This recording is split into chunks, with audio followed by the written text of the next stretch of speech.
Friday Sport. Now on to the new football season then, and first of all, joining me in the studio is President of the Isle of Man Football Association and Manx Radio's football correspondent. We have to discuss the news that broke yesterday evening. Castletown have withdrawn from the Canada Life Premier League due to insufficient player numbers. Going on what you said only last Saturday about several clubs facing major problems, I take it this isn't a great shock to the FA and the wider footballing community. Not really, because, there is a little bit of a battle going on out there, to retain players. And when you look at sort of some of the clubs, they just seem to lose a massive players for no particular reason. And it's a shame, but it is what it is. Players move about. And now with this new system that's been put in by the English FA, it was in last year, where basically you were registered for a club and you were with that club anyway. But now you register every year. And if you don't pick up the registration from the club that you played for last year, you can automatically just go and register for another club and job is done. So to be honest with you, Chris, transfers are really difficult to keep a track of. And if you actually look at it officially, I think there's only about 10 transfers done. But actually players moving from one club to another, it will be substantial. And we're normally into the 100 bracket, and I would think that this year is no different. So with Castletown, the Isle of Man FA have been in constant touch with them to try and see if there's anything they can do. But, it's limited what the Isle of Man FA can do. And Castletown, Patrick McKinney, I feel so sorry for him because he's worked so hard, so have the other committee members, to retain a first team. But they just couldn't get enough quality players there to do it. So they've got enough players to play a combination side. And yes, there'll be people out there saying, well, they should play for the first team. Well, I think that quite a few of those players will probably not play if that was the case. They've chosen to help the club out. They give as many Saturdays as they can to play for Castletown. But they had a committee meeting. They spoke to all the players. And I think Castletown would have just come out of the system completely this year. So we've looked to try and help them, to nurture them through. And any criticism, you can look at Braddon last year, Chris. Same sort of scenario, but here at Braddon bounced back and they've got good numbers, so we've done it right. Well, does this mean that the FA hasn't learned its lessons from last year then? Given what happened to Braddon, what can be done to prevent this happening in future? I'll tell you what, Chris, if you could tell me, we'd do it. That there is just nothing that the Isle of Man FA can do, and that might look like a chicken way out of it, but at the end of the day, the Isle of Man Football Association's job is to make sure that there's competitions there for the teams to play in. As for the players, and it's the players, Chris, at the end of the day that are causing this problem. For whatever reason, if they don't want to play, they don't want to play. So it's leaving the club short. We could do whatever, and I said it to you last week, we can try and put sessions on or whatever, but that's not for us to try and do it. It's up to the clubs, and unfortunately, and I'm not picking on them because they found it really hard for numbers, but Malou, they did ever so well last year. They finished 5th in the league, and I thought, you know what, I think Malou can push on this year and possibly get promoted. But here we are, they've been absolutely decimated. Loads of people have left them. Why? They're a good club. They've got a good pitch and everything else. So why? I'm lost for words, to be honest with you, Chris. It's been quite interesting, actually, looking on the social media and seeing these jibes, I suppose, of players being disloyal or not being loyal to a club. There are rumours circling that Paul Rose could go the same way as Castletown. Is there anything you can tell us tonight, Tony, about how likely it is that we could have a second club withdrawing from the top flight of Manx football? I would hope not. I've been speaking to Paul Rose's chairman, Mo Powsland, again, just to see what we can do. I've spoke to Mo throughout the summer because we sort of knew this one was coming, and sort of Castletown we knew as well, and one or two other clubs who have been struggling for numbers, and they're working tirelessly. But let's be honest about it. They had 9 training last night, but they're going to go with it tomorrow. And fair play to them, for their first team game. They haven't got enough players for the combination, and it sort of doesn't help matters when they're struggling for numbers, and then 1 or 2 players have left this week to go to another club. So that doesn't help. But it's the players. The players are in control. If they don't want to play for a club, then they're going to move on and go to another one. I don't know what the answer is. This has been the same thing for 30 odd years that I've been involved in Manx football, but it's worse than ever. There are less players coming into it, but it's quite interesting that a couple of the teams that were over playing against the Island senior men in the summer, I just spoke to them where their football was in UK, and it's been decimated. You know, they used to have Sunday League football, they don't have it now. So I think the Isle of Man have always sort of been able to sort of get away with it, but it's not the case now, and I really don't know what the answer is. And as I say, Chris, if I did know, then certainly at the Isle of Man Football Association we would try everything we could to get the numbers in, but you know, it is what it is. There's not a lot we can do with it. Well, that's the doom and gloom out the way. There are still plenty of clubs involved though, and hopefully set to make for another thrilling season in Manx football. If you haven't got the Manx Independent yet, I've got my copy here, then it is well worth picking up your copy. Andy Dalrymple and Disco Dave Norton have done a brilliant job with the 4-5-1 pull-out. In there you'll find full fixtures, predictions from players and pundits alike. Myself and Tony also asked for our views. Now, across the board, Tony, in the pundits' predictions, it's a split between St Mary's and Peel. That is, except for one person. Tony, we know your affiliation and love for Corinthians. You've picked them to win the league this year. Is that blind optimism, or do you genuinely think that the Whites will break their duck and lift the Premier League trophy for the first time this season? It would be nice. It's not optimism. The reason why I've gone for Corinthians, I watched them 2 years ago, and I just thought to myself, we're onto something special here. When we won the 2 cups, and we did ever so well in the league. And just last year, I don't know what was missing, but it just didn't quite come together. I've seen sort of something a little bit different this year, and I don't know what it is. We played St Mary's, and you can say whatever you want, they're friendlies, but apart from a few players, you know, there was a good quality team there, and Corinthians beat them 7-1.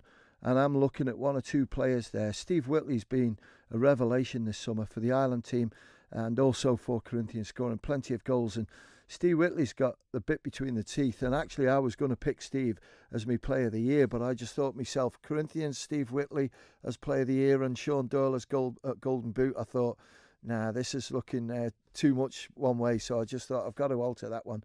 But also Luke Murray. Luke Murray, 2 seasons ago, I thought to myself, this is a special player, and he's had a couple of trials, hasn't quite gone right for him.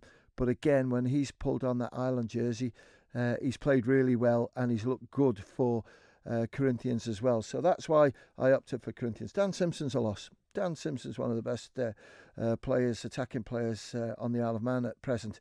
But I just feel that the squad that they've got there, Matthew Quirk's been a good signing for them in goal. Also, they've got Sam Baines, who's one of the most promising footballers I've seen in Manx football. And I just feel at the moment, after, I watched Peel and St Mary's last week. Yes, there's players missing for both sides.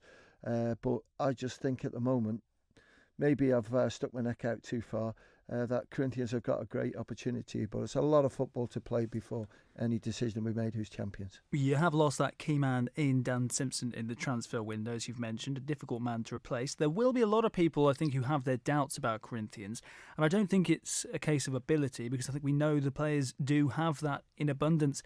But in terms of bottle, I suppose, they didn't perform at crucial moments last season, and it did cost them. They're playing St George's on the opening day. Never easy. Talk us through the strengths and weaknesses of the most successful club this decade. Very much so, and when you look at St George's as well, it's very difficult to know where this season's going to go for them. Again, it's a pure lottery to pick who's going to do what, finish where, and who's going to win Player of the Year's goals and stuff. It really is, and I look at St George's, when you look at players that they've lost, Kiera Mcnulty, Callum Morrissey, okay, he didn't play a lot of games last year, but when he was needed, and when he came in against the big guns, Callum was a massive influence for them, and that was easy to see. You've probably got 3 experienced players left in there. Sean Quay, Johnny Myers will probably be the 2 centre-backs, and then you've got Chris Bass. Then you're going to look at other people, Joe Quayle, Jace Gelcher-Maxwell, Joel Ibanez, Joe Morling, but you just said Batty's back now, so that's a big plus for them. But you just look where the goal's going to come from. Now, I'm pretty certain that sort of the players, Joe, Sid and others, can step up and sort of fill those gaps. I'm not too sure. Glenn Walker in goal is a good goalkeeper. He's improving all the time. So you'll just have to wait and see how the young players pick it up and go for it. They're good enough. There's no doubt about it. And I think you'll see as the season goes on, St George's will get better and better. But I've gone for them fourth in the league purely because I just think it'll be maybe another year, 2 years before they can come through. But St George's have always proved us wrong, and I'm pretty certain this year they'll do the same.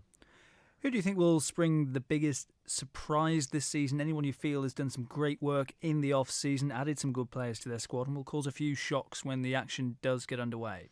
I don't see any, to be honest with you. When you look at the top four, top five, the reason why I say top five hesitantly is because of Russian. Because when you lose people like Josh Kelly, Dan Hattersley, that's going to affect you big time. And fair play, and I take my hat off to him, Alex Maitland. He's been probably pestered to death for the last 2 months to come and sign for him, and he stayed loyal to Russian. And credit to him because, somewhere along the line, it could have been quite easy for him to switch, but he stayed there. Jamie Johnston as well, and good to see him included in the Ireland squad because Jamie's been a good player over the last couple of years. Dean Kearns, one of the Ireland keepers, is still there. But then when you look at the rest of them, it's going to be new for them. So we'll wait and see how that goes. St Mary's, let's look at those. St Mary's, Jack McVeigh is coming back from injury, so it'll take Jack a little bit to get back up to speed because he's been out for a while. Frank Jones is a massive player for them. Alex Harrison, Carl Clark, who I thought superb this time last week for the St Mary's in the Charity Shield. But up front, when you look at Jordan Cooper's gone, Jordan Crawley's gone, Luke Booth's gone, Darren Hudson's gone. Those four players played a big part in St Mary's success last year, so new players come in, and it's going to take a while. Matthew Kent-Lloyd, Adam Adibayi to come in and sort things out there. But they've got a great signing in goalkeeper, Sam Holliday, so that'll help them. As well with Peel, I think the defence will be the one that they'll tinker with because there's one or two players still missing there.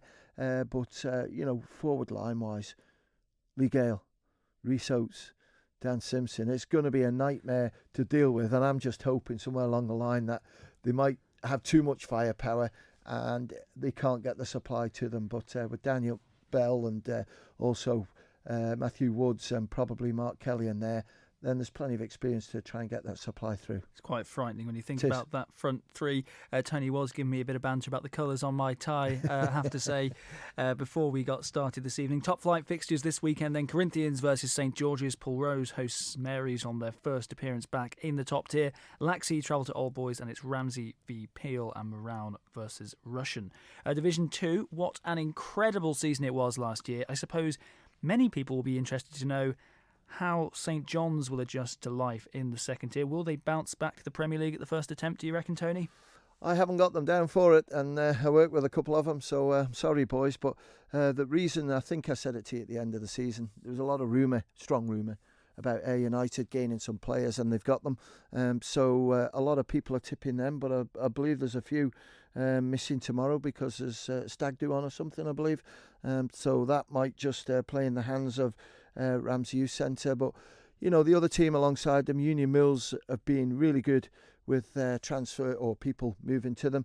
Matt Kane from Russian, good player, played for Union Mills before. And, obviously Matt's come back home. When you look at Luke Booth, that's the quickest turnaround, isn't it? Because he transferred to St Mary's just before deadline, which was 31st of December. And here we are, I think it was July, August, he might have signed for them. He's come back home, and Jordan Crawley as well. And, those three players scored last week in the friendly, so against Michael. So that'll help them. And Sam Kane as well, going from St George's. I missed Sam out before. Sam's struggling with a bit of an injury at the moment, but when he's back in, and his experience will be massive to the young players at Union Mills. And then Youthy, who surprise package, I thought, last year, just missed out, and they'll have a big impact, I think, on the top of Division 2. And the team that I've gone for in fourth is St John's, but I don't think Adam Watterson, the new manager, got the players he expected really give them a push and give them a chance to get promoted once again. I can tell you that Disco Dave out the papers believes Union Mills are the favourites. You think Ayr will just pip them to the post. We do have to talk about Michael because of the two marquee signings that they made, Callum Morrissey and Kiera Mcnulty. Can the fortunes of Michael be transformed through those two players alone? It's a massive plus to have those two players. What will worry me with the two is certainly Callum Morrissey over the last couple of years has struggled with injury. So that's why he's sort of stayed away from football a little bit. He's played a few games, so I just wonder if Callum's old bones can keep going. I don't know. But Kiera Mcnulty, for whatever reason he's gone to Michael, that's up to Kieran, and it was quite evident last year. He didn't want to play for the Ireland team, and he would have got a game. He's still one of the best forwards on the Isle of Man, but whether he's fell out all over the game or he doesn't want to train twice a week in the intensity that he had at St George's, but we'll just wait and see. But they're out there, and Rick Holden's there, Nick Hurt's there, so we'll wait and see how they go. But what two signings to have. But I think if they were honest with themselves, Michael, I think they expected to pick up a few more, and it hasn't quite happened for them. And there's still a few key sort of older players there for them, Kieran Quinn, possibly Michael Perks, that'll be there hoping to do a job for them.